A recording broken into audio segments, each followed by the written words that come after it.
Welcome to Hot to Trot. This is not your normal horse racing podcast. I'm Ashley Eisenbiel. And I'm Meadow Twaddle, and we're your hosts for Hot to Trot. All right, everybody, welcome back to another episode of Hot to Trot.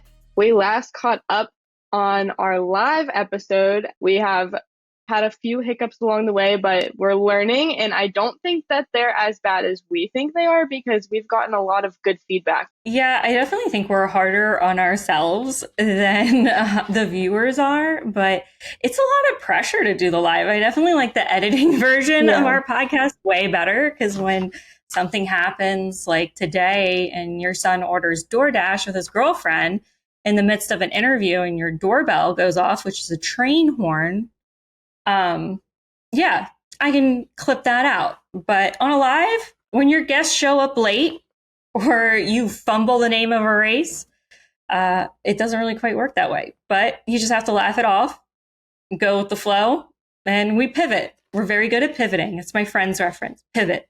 I love to talk about the national anthem incident. If you watch it on YouTube now, it's no longer there. But if you're watching live, we didn't take into account the national anthem was going to play. So there's a minute and a half of us sitting there like this with no words, just us sitting there. So that was definitely something that we did not think about, but we will take into account going forward. That was something else. Yeah. Hey, we had to pay our respects to our country and stop. There was no way we were going to continue filming with the national anthem playing.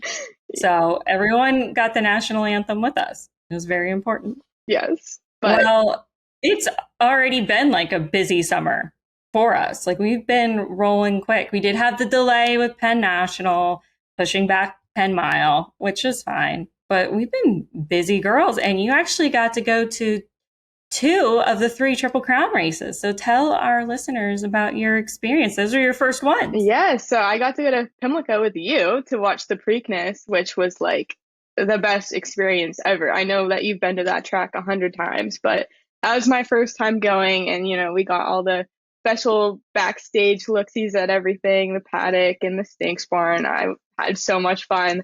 I love that. Seeing Sandman up close was awesome. And, you know, we have a TikTok of him where there's like a 2-second shot of him and people went crazy and they're like, oh my God, is that Sandman?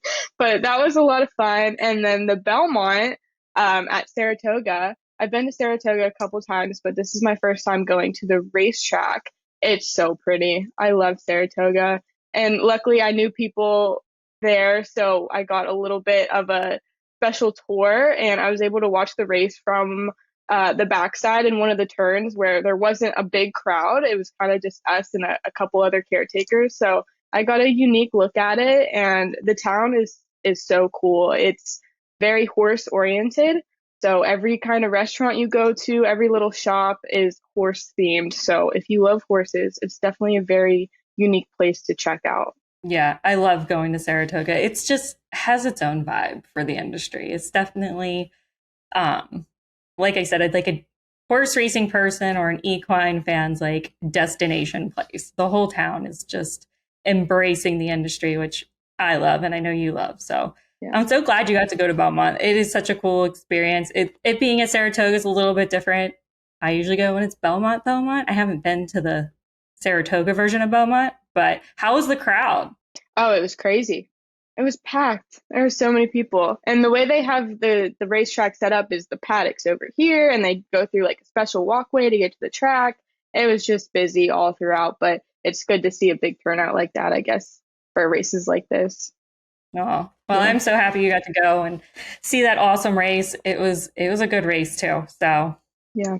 Well, sovereignty. I didn't think it was going to happen. I thought it was going to be journalism. My money was on journalism. Me too. But hey, let's talk a little bit about who we're interviewing today. We have Amy and Anthony MacDonald, who are the founders of Fractional Ownership, The Stable. And they were such a fun couple to have on. Gave us a lot of insight on how they got started in the industry and how they came up with the fractional ownership. And their family, they just take you through a journey on YouTube. It is like watching like a reality TV show of a family in horse racing. It really is. And I know Anthony personally, so I knew that it was going to make for a really entertaining episode. But together, both of them, they've built something really special. They have accessible ownership, they have a global reach, and they have a really fresh take on getting people involved in the industry. And if you follow them or know them, you know how Anthony is. He brings all the energy.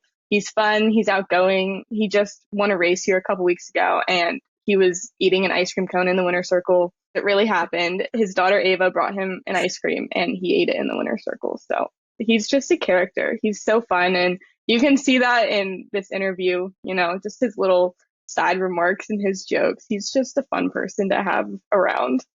Amy definitely balances him out perfectly, especially you'll see that during the interview as well. So we'll just get right to it. Oh, I do have to note that we did not plan the red. Yeah, we were just on the same. I think we're just both feeling fiery, spicy, and feisty today. And we showed up on the camera and we're both wearing red. But hey, we're on a vibe. Yes. Well, I'm going to get to it. Let's get to our interview. And I hope everyone enjoys it. Thanks for watching.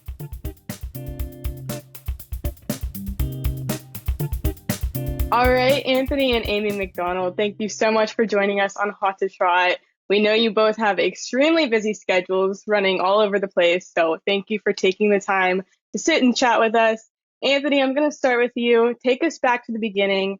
How did you come up with the idea of having a fractional ownership model?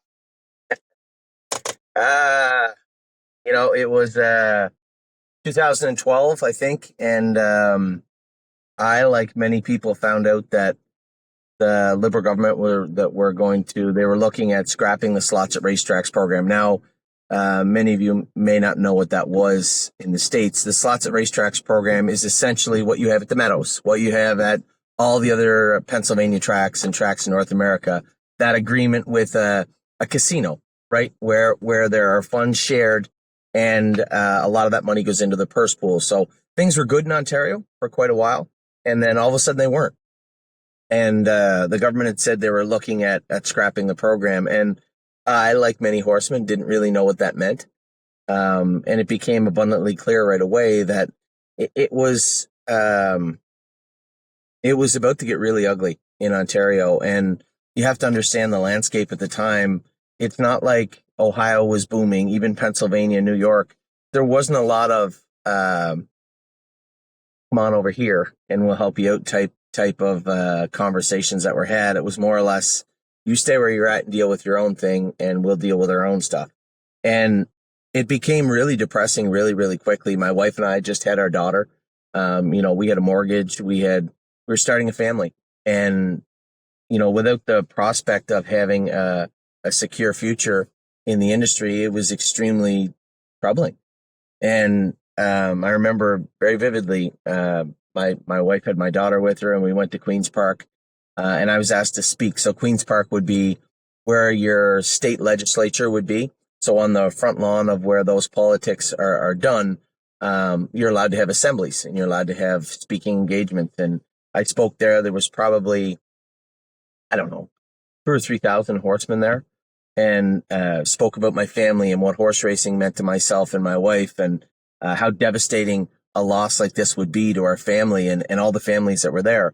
And I remember the two of the party leaders came down and spoke to me about horse racing and about politics. And one of them both of them had asked me to help their party out and run with their party. And I don't know if you guys are involved in politics, but most horse people I know aren't. And I knew nothing about politics at all. And I mean, nothing. And I told them as such. What would be the point of me helping you? I know nothing about politics, other than we're not really happy with you right now.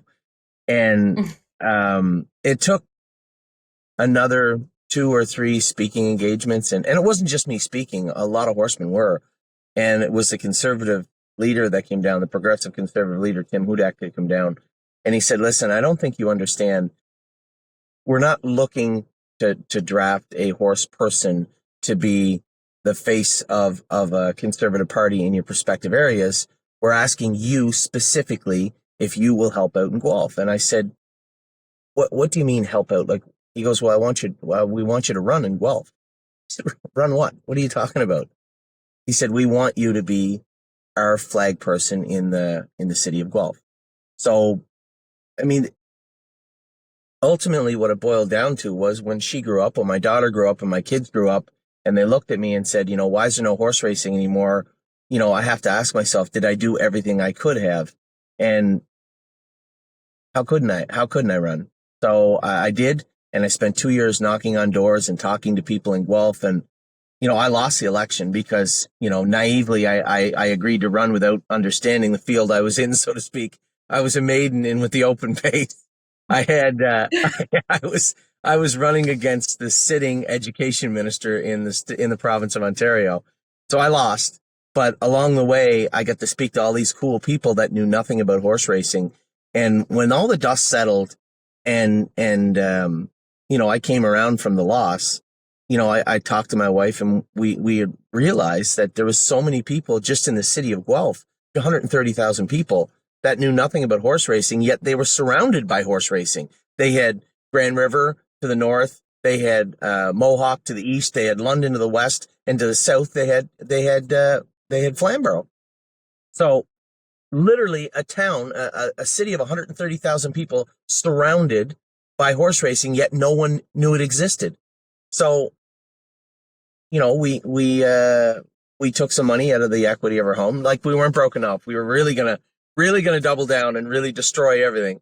We took the money, we took some equity out of our home, and we bought some horses. And then I emailed every farm I knew and then all the people I knew, talked to everybody I could, and explained what we were trying to build. We were trying to build a product where if we got horses involved in the stable and we marketed and advertised it to people just like those people in Guelph, Ontario, that we would find new owners for this industry. And it was a hard sell to a lot of breeders. But, lo and behold, the first year we had 30, 40 clients and 20 horses, and then it grew and grew and grew.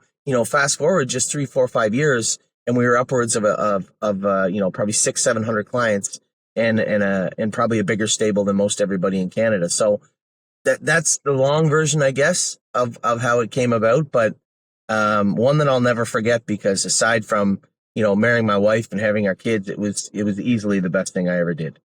Wow. It is so important to educate our legislators and educate the general public about our industry and the open space it brings. It's amazing how people drive by these breeding farms and they don't know what these horses do. Like, I don't know how many people live in Hanover, and they're like, oh, I always wondered what all those fields of horses did. I'm like, yeah, it is like world renowned for breeding for harness racing. But it's just everybody lives in their own small little world. And if something is in the periphery, if something is off outside the borders of your life, there's no need to find out what it is. And you hit it right on the head, is that we got away from it. And over the next year or two, we have some exciting things that we're trying to do. And I think you're going to see the stable grow exponentially over the next little while.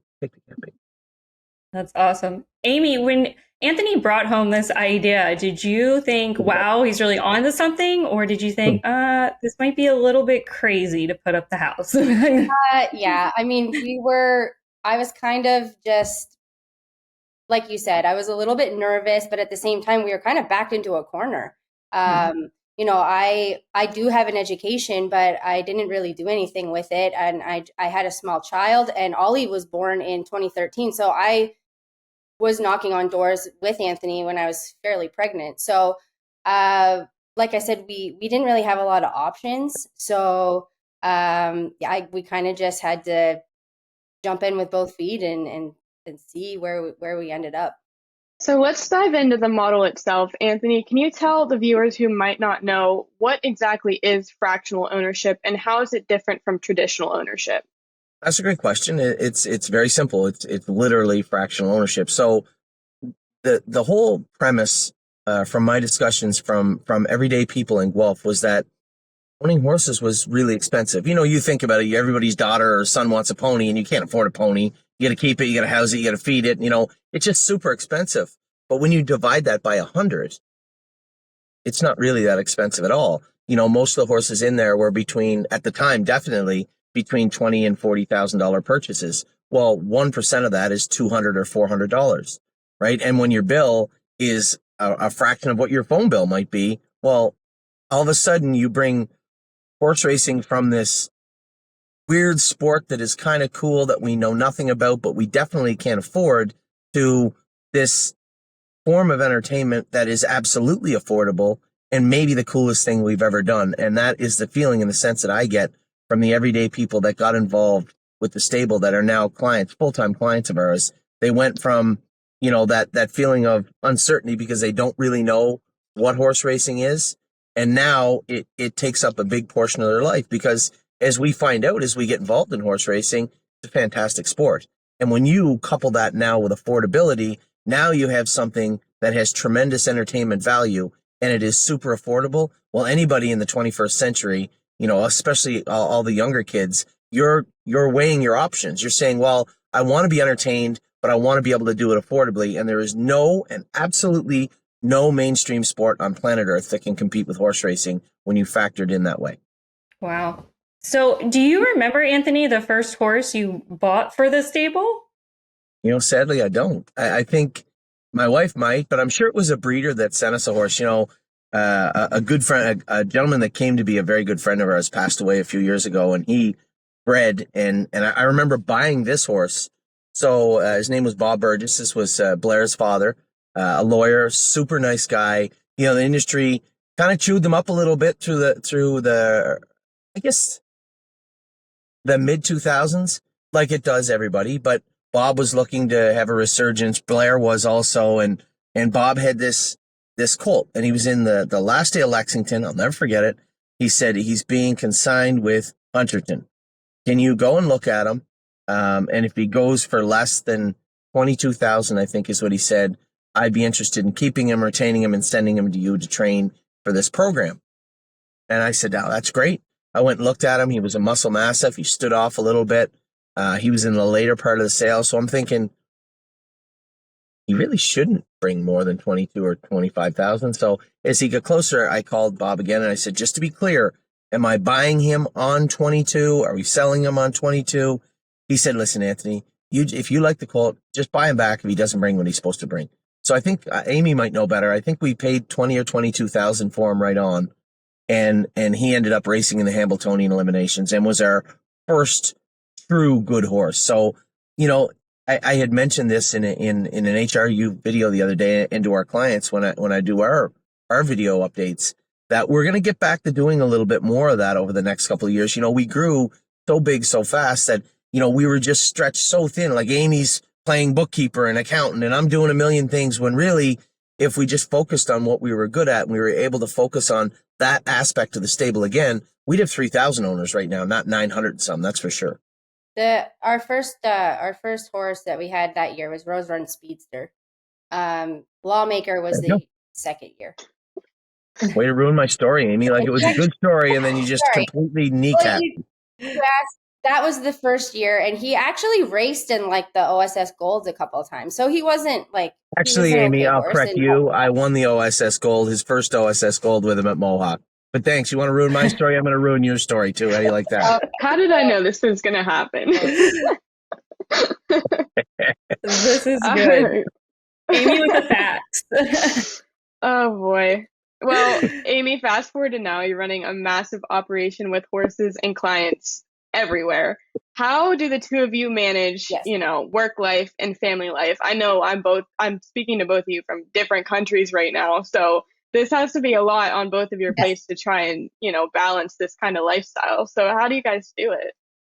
Definitely teamwork. Anthony is way more, I don't know if you ever watch his videos that he does to our clients, but it's usually forced if I'm sitting there and speaking. And it's not that I don't want to speak. It's not really my thing. I'm not really, this type of stuff puts me way out of my comfort zone. I kind of like to be just kind of behind the scenes and doing, like when we first started, it was just me trying to do horses, bookwork, and then I had two small kids, and it was a lot. But now I would say, like, looking at it now, Anthony does a lot of the communicating. We obviously have a lot of people that help us behind the scenes with, as far as, like the licensing and all of that stuff that goes into informing everybody and keeping everybody up to date with what they're doing. I like more to work in the barn, and I do some helping with the bookwork, because I kind of have a better idea about where horses are when they move, because they do move across the border a lot and from barn to barn. And our bookkeeper, she just works from home in Ontario, so she has no idea usually who's where and why and for how long. So I help with that stuff. I'm present in the barn every day except for in the summer, because my son plays baseball in Ontario. So since I would say the end of May, I've been back in Ontario more. But yeah, it's definitely a teamwork. He's more of the informing everybody, and I'm more behind the scenes, I would say. This is a good way to describe it. Definitely. So we talked a little bit, we talked about the YouTube. Anthony, want to tell us more about your YouTube page and like what made you come up with that to communicate with like your followers and, or, the fractional ownership owners? It's evolved into quite a big thing. We have a lot of people that watch it that I find aren't our clients actually. So, it was simple. I wanted to be able to communicate with everybody the best I could. And what happens is, say you need to go and write 50 emails. Well, after about the fifth one, they start to shorten. They start to all look the same. And you're not really giving people the information they want, right? And it's funny because the stable, it's almost like the racing is secondary to what the stable represents. And I didn't see that coming. I didn't understand what that meant until it was right in front of me, until it was brought to our attention, was that a lot of our clients view what we do as their life also, right? It's become much more than just an information blog or an information video. It's become almost like a TV show for them, but one that they're involved in. And it's hard to explain, but a lot of the people have tapped into maybe voids in their lives, and living through what we do plays a major role in it. And it isn't just information anymore. I know, when things maybe aren't going good at the barn, or maybe something's biting at me, it almost allows me to get stuff off my chest and connect with people in a way that I wouldn't otherwise be able to do it. So, it's helped my sanity more than anything else, I think. But it's allowed me to communicate everything I want to do, from the shoeing aspects to the equipment changes, to why we're moving horses here or there, why we're stopping with them, why we're selling them, why we acquired a horse. Being able to articulate that properly is not something you can do in an email. And it became very clear from the outset that emailing our clients was not going to do what I wanted it to do. And I ended up doing like one video on Saturdays, and then now it's become multiple videos a week, a day, even in some. I had 3 yesterday. We only raced 2 horses, and it allows me to communicate with our clients. And you have no idea. I think that right there is the glue that sticks everything together. Is that family mentality that we've instilled in all our clients. That it isn't just me owning a horse with this company in wherever. It's me owning a horse with the MacDonald family and being involved with them and watching. You have no idea how many people email me and say, hey, you didn't tell us how Ollie did last night at baseball. Like this, it's a little weird, but yeah, I had no problem telling you that. And people have just kind of ingrained us into their lives. And it's a truly great feeling. I know Amy is a little standoffish about it sometimes. I think it's rather cool. Listen, if we ever needed to get a body buried, I can guarantee you there'd be 900 people that would be happy to help out. That's for sure. We have 900 very, very close friends and family members all over North America, all over the world. I'll get emails at 3:00 in the morning from people from Norway saying, hey, are we still qualifying that horse on Tuesday or whatnot? And I just like that people feel connected. And that's what the stable is all about, truthfully. We've built this massive community, and that really is what the stable is. And by the way, we race horses also. That's really truthfully how it feels someday. So people want to join this fractional ownership. They want to have a piece of a horse, and they want their horses to do well, all while having fun. But how do you kind of manage expectations when things aren't going so well? How do you stay transparent with people that might not understand what's going on in the barn? Yeah, it's a great question. And I think it revolves around to the core of what the stable represents. You know, God love all the horsemen out there. You know, most of them are good people and this is a great industry, but a lot of our horsemen are still stuck on this return on investment scenario that you're going to have in horse racing. The reality of the situation is you are going to lose your money. That is just that. So if you cannot find a way to make that worthwhile to people, then eventually, whether you're a good person or a bad person, you're going to turn them off, right? If I continue to tell you, you could make money with this horse, you might make money with this horse, here's how we're going to make money with this horse, and we never do, eventually you're going to get turned off. But if you assess a level of entertainment and a cost to that entertainment to what you're doing, well, all of a sudden it doesn't matter. If I say to you, listen, you can put in $2,600, you can own pieces of these 4 horses, we're going to race them all year, and that pot of money will provide everything needed for those horses for the entirety of the year. If we win some races, great, that pot might grow, but I have to tell you right off the bat that it's likely gone as soon as you put it in.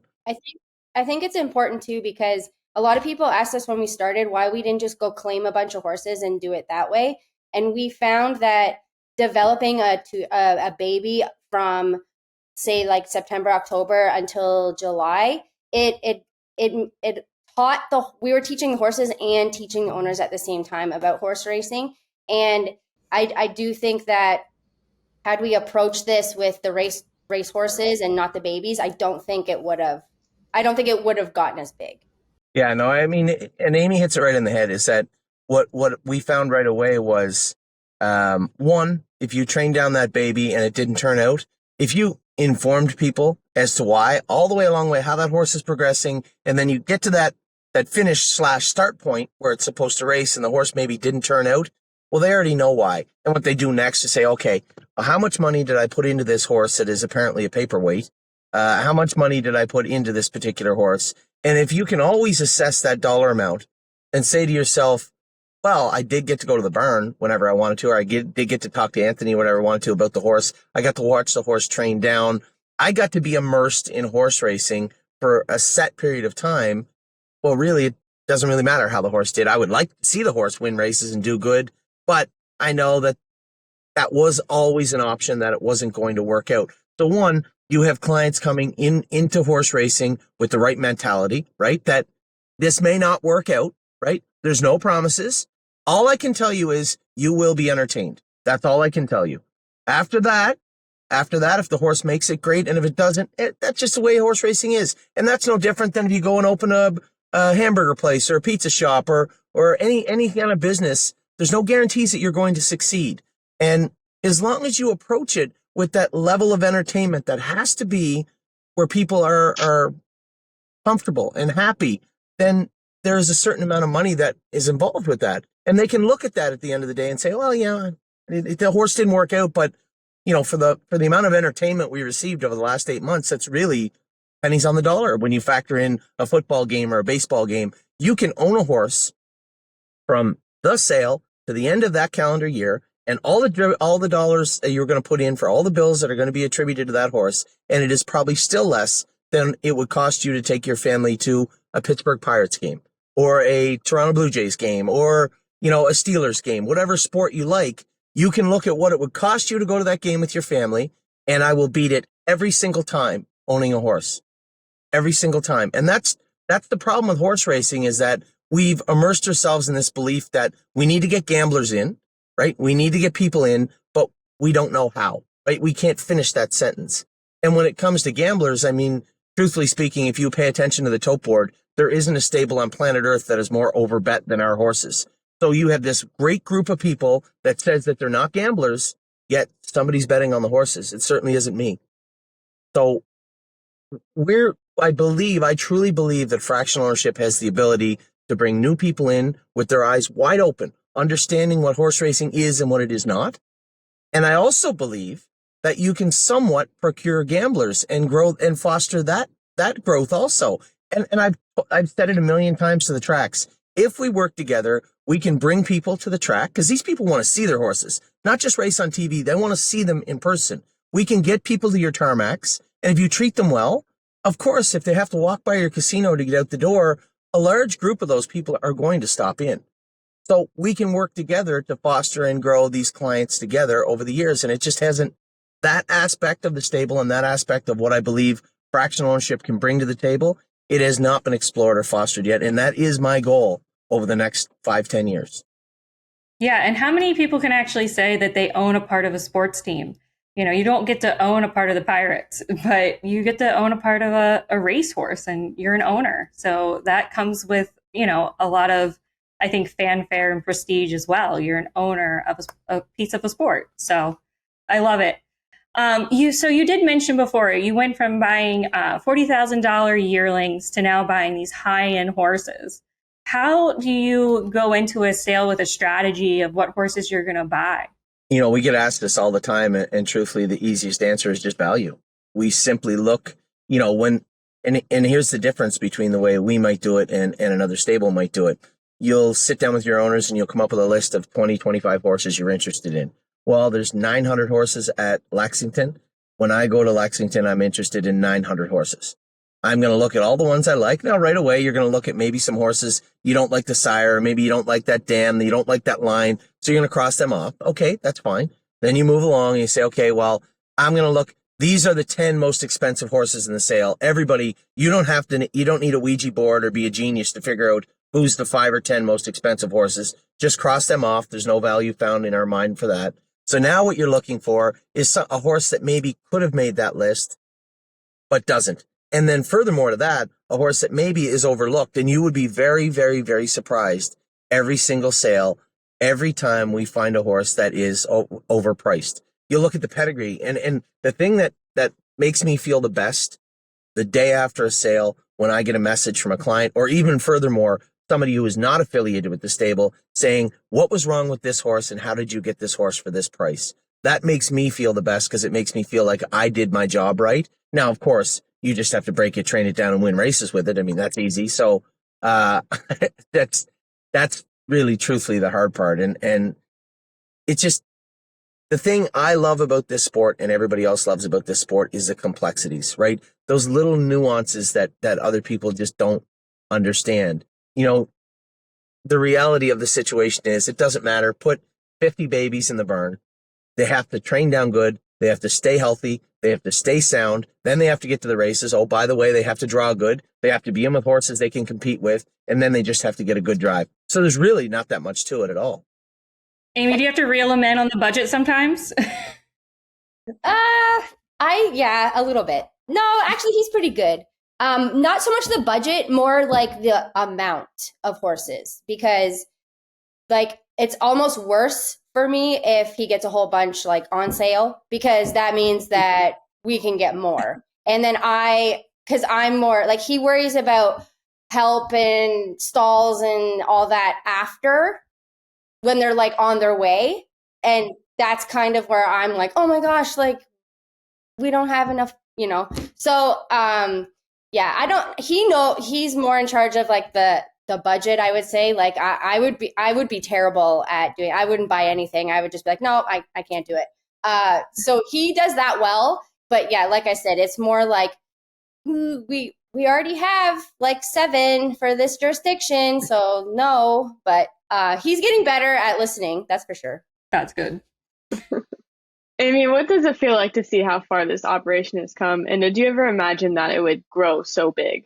Definitely not this big. And like Anthony said, like I feel like it could even be more, just because of, you know, we haven't been doing a super ton of work with like marketing and getting it out there.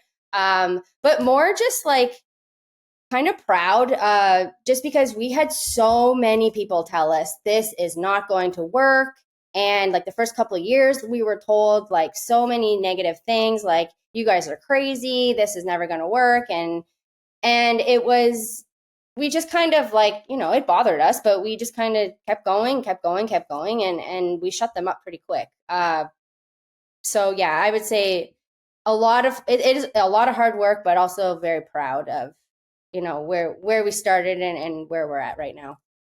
Well, you guys don't just manage the stable. You manage 3 kids, which my hat's off to you. I have 2. I don't know how you're doing 3. Ava, Addie, and Ollie, right? Yeah. Ava's right here. There's Ava. Ava, say hi. Can we get her in the shot? Hi. Aw. Have any of them gotten the racing bug yet? Do we have the next generation? Not really, actually. And I'm not really one to like push it, which I feel bad not pushing, because obviously I don't want to see the industry, die down in the future. But at the same time, it's hard work. It's a lot. It's hard work. I do really want them to get an education. And my son for sure has that need for speed, which I think comes from, his horse background or his genes. But his need for speed seems to be more directed at race cars and airplanes at this point. He hasn't really, I'm waiting for it because he's almost 12. But he hasn't really, been like, oh, I really love to train a horse. So Addie's actually the only one that said when she grows up, she's going to be a horse rider. I don't really know what she thinks that entails, whether it's a thoroughbred or what she hasn't specified, but that's what she's going to do. She's going to be a horse rider. But yeah, I've just really kind of let them decide, but also I really think that I really want them to get an education just because we all know, this business this industry is uncertain. And the last thing I want is for them to be in the position that we found ourselves in 2012. Well, we'll wait to see what the next generation brings. Well, Anthony, if someone is interested in getting involved and being a fractional owner, how should they get started and what steps should they take? No, it's easy. Listen, the one thing that I think is top notch for sure in our entire business, our business, is the website that we have and the website, the way that Kelly Spencer has set it up. Amy touched on it earlier. If we didn't have, Eric D'Souza built this site and Kelly keeps all the content fresh on it. All the Facebook and Twitter feeds that come in, that's all Kelly Spencer. My brother Curtis does all the editing, and then you have Wendy, and there's just so many people that play a role in what we do, which makes it easy to get in touch with us. You can always call me. My phone number, the one on the website, is the one that I'm talking on right now. My email is Anthony@TheStable.ca. You can go to our website, which is obviously TheStable.ca. Not TheStable.com. That used to be a pottery place. Now I think it's lawyers. But TheStable.ca is our website. You can find us on Facebook or Twitter. I mean, honestly, I say it all the time. If you can't find me somewhere, then you're not looking very hard at all. I try to be everywhere I can. And I think that's Amy is more structured, right? She likes to have everything meticulous and everything set out I can't even build a calendar a week ahead. But I think that's what keeps our business exciting, and that's what keeps our marriage alive also. She might be in Canada right now and I might be in the US, but I try to make sure that we can go. We're going to Mumford & Sons next week in Brunswick, out by where we live, and just stuff like that where we can go do stuff as a family. And I think I recognize it more than I did when the kids were younger about how important it'll be for us to spend time together now. She's 14, she's starting high school next year. So, Meadow, what it's like, eventually you just wake up and all of a sudden you're your own person. Right. And, I don't want to miss the stuff that people keep warning us not to miss. So, I try to get to my son's baseball games. I'm going to Ava's dance recital tomorrow. Addie, she's just kind of on her own. She's a little feral, but she's it's nice. I know it looks chaotic and it looks busy all the time from the outside looking in, and maybe that makes our life seem cool to other people, but it's cool to me because we get to do a lot of stuff that other families don't get to do. We get to go a lot of places that other people don't get to go. And at the end of the day, I'm sure, regardless how things turn out, we'll be able to look back at what we've done, what we've accomplished, and be proud of it. And I think that's the one driving force behind everything I do, is that I think when we get older and we look back on this, it will still be the third best thing we ever did. That's awesome. Well, we can't let you go just yet. We have one last part of Hot to Trot. If you've seen our podcast before, we put every guest in the hot seat and we ask them some fun, unconventional interview questions. So first one is for Amy. All right. So if there was one celebrity that you could give a piece of a racehorse to, who would it be and why? Ooh. This is gonna sound really no, I don't know. That's tough. You're kind of on the clock here. I know. Well, I'll just tell you who my first thought was because I've always Taylor Swift. Here we go. That's who I thought she was going to say. Yeah, I would, just because. Well, she's Taylor Swift, but also she's got a lot of followers, and I just think that she's got a cool personality, and I can't see it being a bad thing to have her on board. I figured that's what you would say. All right, next question. Anthony, what would your walk-up song be if you entered the paddock like a WWE wrestler? It's funny because I just got Ollie's walk-up song. What's it called? Roadhouse Blues. Do you guys know this song? No, you're too young. No. You wouldn't know the song. Anyway, it's a good song. That would be tonight. Anyway, picked? that would be it. That's What's what you that? picked? That's none of your business. Is that his walk-up? Secret. That's my Father's Day thing with the baseball team. You don't get to know nothing. Roadhouse Blues. Okay. Yeah. Amy, I want a clip of this. Can you video it and send it to us, please? Absolutely, yes. 100%. I don't know what that song is either, so I'm going to have to look it up. We're going to insert it. So. Yep. Insert clip of Anthony here.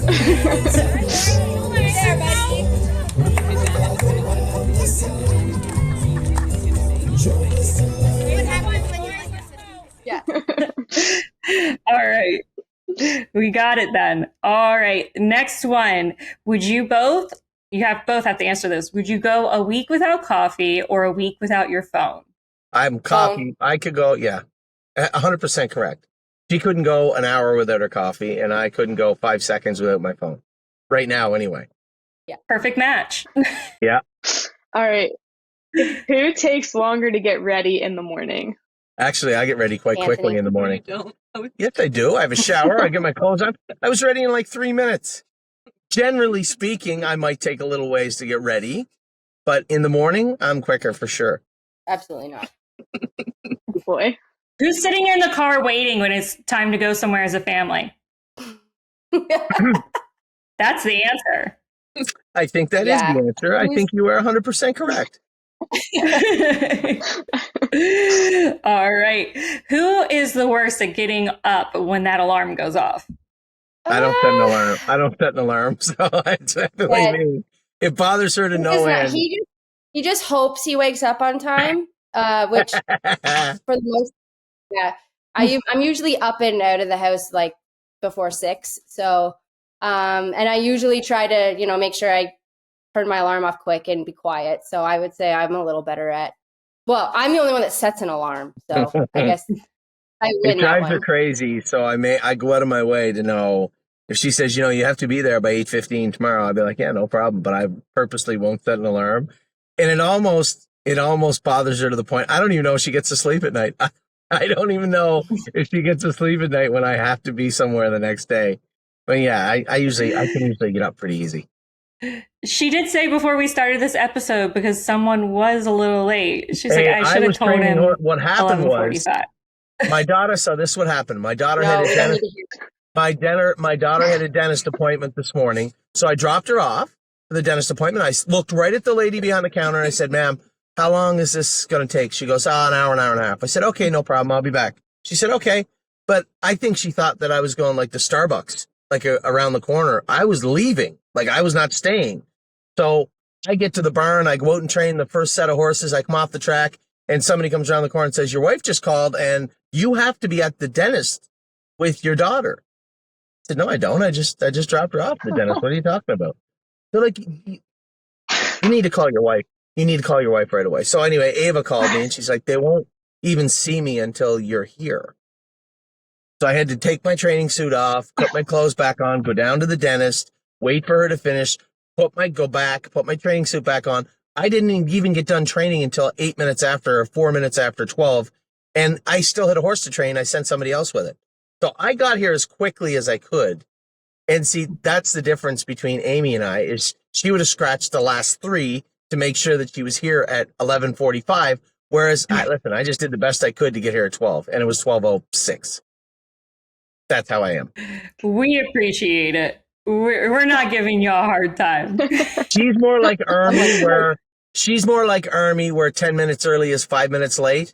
And I'm the guy where I never get angry when people are late, because I don't think I've been ever on time for anything in my life, but I'm never too late. I'm around the area. In the general vicinity of the area is where I am. An estimated time. That's how we work. That's correct. An estimated time of arrival. That's how I operate. But you also didn't read the email and know that you had to download the app. But anyways, I didn't do that either. That's also correct. I just need 1 second because Ollie's getting picked up to go to baseball, so I just need to make sure he's ready. I'll be like 30 we're seconds. done. Yeah, we're done. So, we'll wrap it up. Yeah. So thank you guys so much for joining us. The Stable, make sure you check them out online and get into fractional ownership, be a part of the game, be a part of the family. Thank you, McDonald's, for joining us. Thank you, guys. Thank you for having us. Take care. Bye-bye. Bye. Bye-bye. Thanks for listening, and thank you to the Standardbred Breeders of Pennsylvania for sponsoring Hot to Trot. We'll see you next time.